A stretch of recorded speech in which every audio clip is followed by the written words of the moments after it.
Yo. Yo. So, I wanted to open up my own ice cream parlor that caters to the gay community. I wanted to call it Fairy King.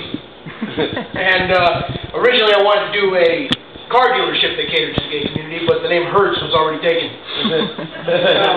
You know, if women didn't want to get roofied, they wouldn't go to the same bars I go to. Did you guys hear that Mike Tyson had to cancel this charity event recently? That he was going to fly out to Prague and do like this whole charity event?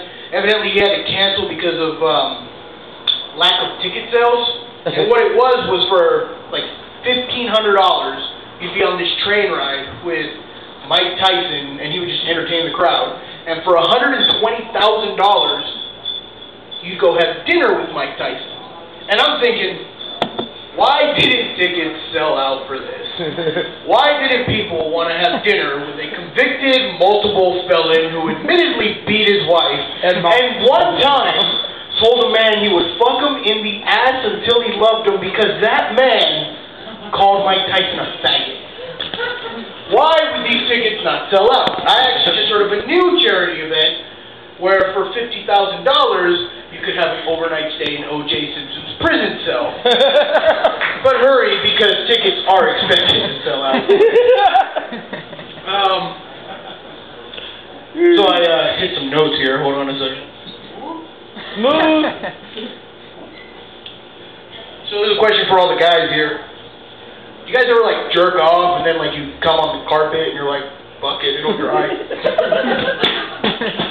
Serious question. I was on the 15 the other day. As we all know, the 15 is like the RTD's mobile porty potty. And this girl gets on and she's wearing a Harvard hoodie.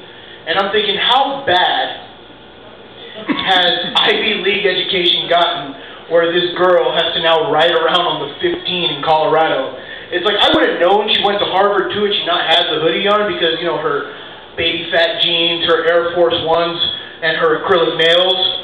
But that's not what gave it all away. It was that she had a Steel Reserve 211 in a paper bag.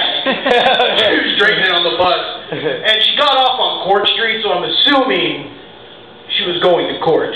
I can't be sure of this, but that's just my assumption. So I'm what the state of Colorado likes to call a habitual traffic offender. Basically, if I get caught behind the wheel of a car, it's straight to jail. And I used to come up with the weirdest excuses when cops pull me over. One time this cop pulled me over and I was doing like fucking over 50 in a school zone. And he pulls me over and he says, "Do you know what the speed limit is?" I'm like, oh. And he's like, "Well, it's 15. You were going 51.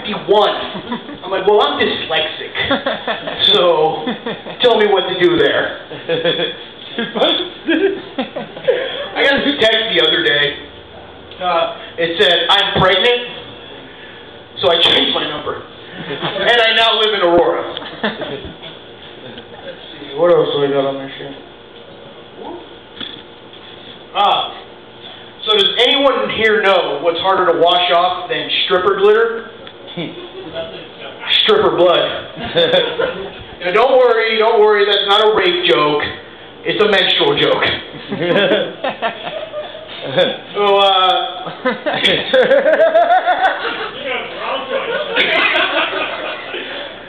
So last March, me and my buddy, we decided to go to LA for this concert. And our flight was at 8 in the morning, so we got to the airport 7 o'clock, got there nice and early, started drinking. Before we knew it, it was noon, and we weren't on our flight yet. We were still at the bar drinking, and, you know, I work at the airport, so I work at this bar, so they were just, you know, feeding us drinks, and we're hitting it like Robert Downey Jr. on New Year's Eve. And right around 12 o'clock, we're like, okay, our next flight's at 1:30. We need to get to that fucking flight. We cannot miss this flight. So right before we get on the flight, we head into the bathroom stall and take a nice bag of shrooms. So, it's about 1:30 now. We're getting to our gate. Go right up to the gate. We got our ticket ready. Everything's going good. And then the shrooms start kicking in. And we are tripping balls because these are some pretty good shrooms. So, we're on the plane and start lift off. And I thought liftoff, and landing was going to be the best part of this shit. But no, I was wrong. It was the turbulence. It was like being on a roller coaster that never ends. Ever. And it's like being on a roller coaster on shrooms. This is what this was like.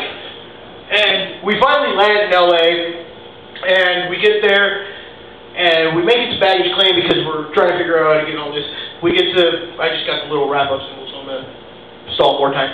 And, we get to the baggage claim, and I'm waiting for like 45 minutes for my baggage to come around. I'm waiting at the carousel. Nothing's going on. Finally, I take my little baggage claim ticket over to the lady at the desk. And we're waiting in line for another good 20, 30 minutes. Finally, I get up to the lady, I give her my ticket, and she's like, "Sir, did you fly here, Frontier?"